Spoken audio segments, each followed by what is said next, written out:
I just wanted to take a minute to record what I'm doing this morning. So I have the BRCA1 gene, and it never really bothered me. I don't know why it's bothering me right now. I must be still recovering from the last chemo session.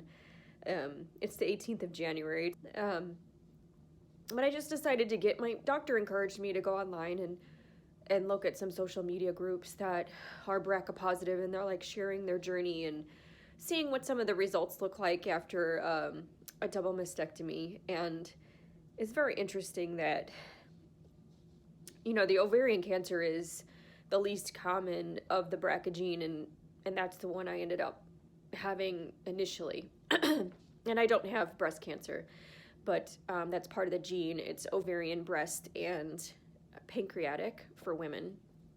I think it's prostate for men. And also breast. Men can get breast cancer too. And, I was been fine with my ovarian cancer and the hysterectomy and etc. I mean, like, menopause isn't fun. It's hot and sweaty and etc. Chemotherapy is obviously not something you're like jumping for joy to do, but in the end it should help you, right? So there is a positive side to it. And I'm not all about like constant positivity by any means. I fully support all the range of emotions that can go on with any of these types of life-threatening illnesses. But I was just online and I found a BRCA group on Instagram, and someone was sharing their photos. And it's interesting because when you think about, double mastectomy and reconstruction, a lot of people think about breast implants, and it is not a boob job. I can tell you that. It is not the same as electing to have bigger breasts. From what I've heard, if you don't have fat to do a transplant on your body, it's going to look like 2 sacks on your chest. And I just witnessed the removal. Someone just had the double mastectomy, the drains and the bandages, and your nipples are gone. And this is different for everyone. There's many, many outcomes that can happen with this.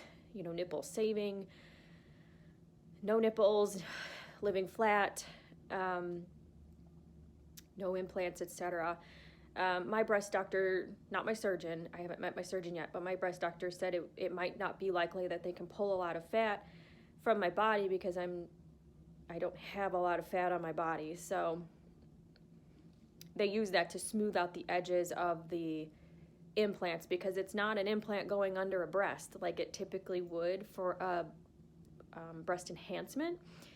Otherwise, layman's terms, boob job. It's not that at all. You're completely removing all breast tissue and going through a process of expanding the skin off of your chest, like pushing it away from your body. There's many different ways to go about a breast reconstruction. There's all this terminology that I need to learn, and so I can have a decent conversation with my surgeon. I haven't met my surgeon yet. I could choose a different one if I wanted to. It's different this time because when I had ovarian cancer, it was like, I didn't even know I had ovarian cancer, and I was going in for a big surgery, and I'd wake up and find out. It was kind of like I had something in my body and I wanted to know what it was. Let's do this. This is a little bit more, I don't know if it is technical. It's not elective, it's preventative.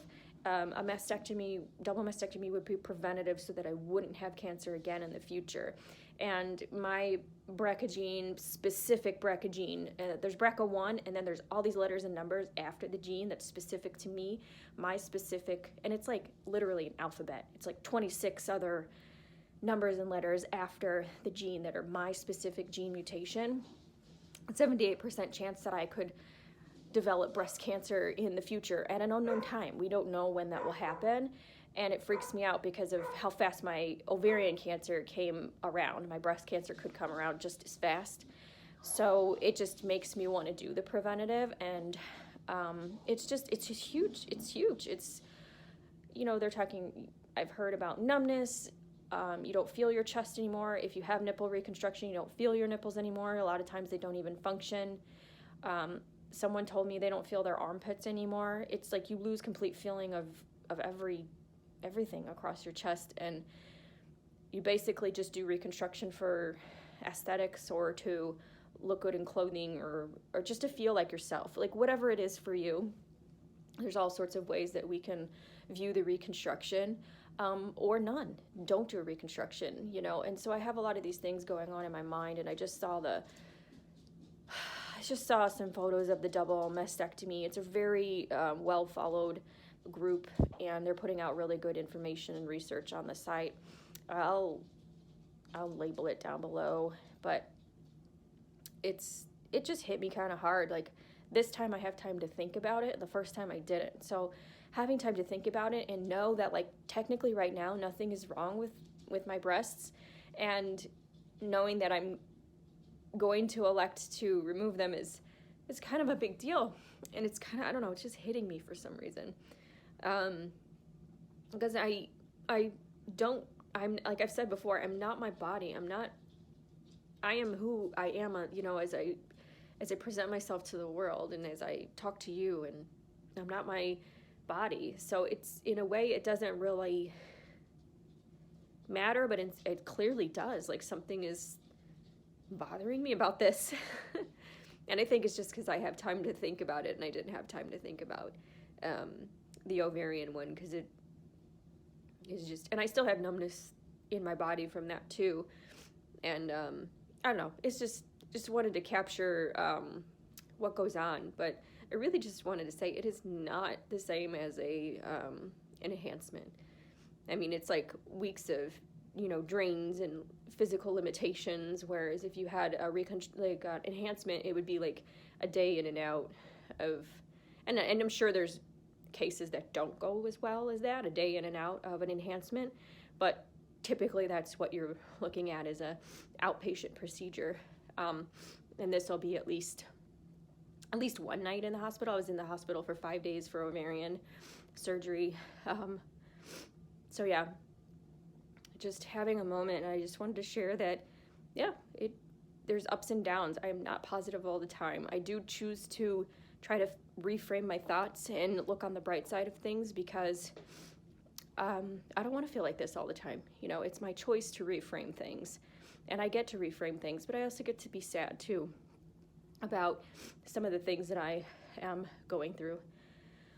Oh, and before I go, I just wanted to say too that, so I clearly don't know why I feel the way that I do right now, and that's totally fine. That's the point of the emotions, is to bring yourself back into yourself, to try to assess, like, what is exactly happening. What am I doing? I'm clearly grieving. I think for me that it's just like, as I sit here and assess right now on camera, I think it's more of the setbacks of surgery, having to go through surgery again, the discomfort, the medications. I'm still going to be taking something called a PARP inhibitor, and I'm going to have side effects from that. The PARP inhibitor is for, it's for BRCA cancer patients, to help prevent you from the cancer coming back, especially in ovarian.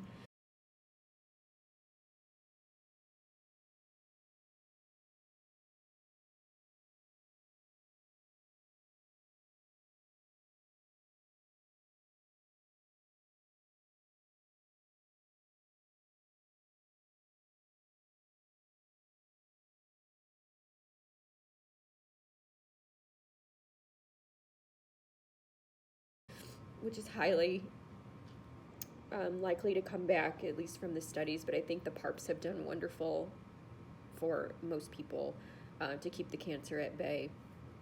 But there's side effects from that, and a lot of it is just GI, like you're nauseated, constipated, maybe diarrhea. You just feel sick a lot, and you get sick like that too from surgery, from some of the pain medications. And it's so uncomfortable, and it's just like, I know that that's coming, and it's fine. Like, I can do it. I've done it already. But I think that's part of it. I think that's part of, like, just knowing that it's coming and I'm going to be doing this again. But I'm really grateful it's not cancer this time, obviously. I'll be preventing something, but it's like it's coming and I get to choose it.